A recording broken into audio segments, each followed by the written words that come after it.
eso de dar la vuelta a la página sin haberla leído no funciona. En Ucrania está pasando lo mismo. Imagínense lo que puede pasar, además, que gane Rusia y que Rusia cuente la historia de Ucrania, o la no historia, que ya está empezando a decir que no había Ucrania, cuando en realidad las peleas de Ucrania por su existencia es desde los años 800. Entonces, eso ha pasado en España. Es decir, han querido, han tratado, han intentado y en cierta forma han logrado olvidar.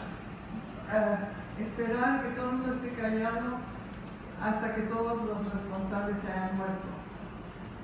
Y al mismo tiempo, claro, uno se olvida de los actores de esa guerra. Yo me quedé muy sorprendida cuando empecé a abrir los documentos que tenía de mi abuelo, de la gente diciendo, bueno, ¿y quién es Juan Negrín?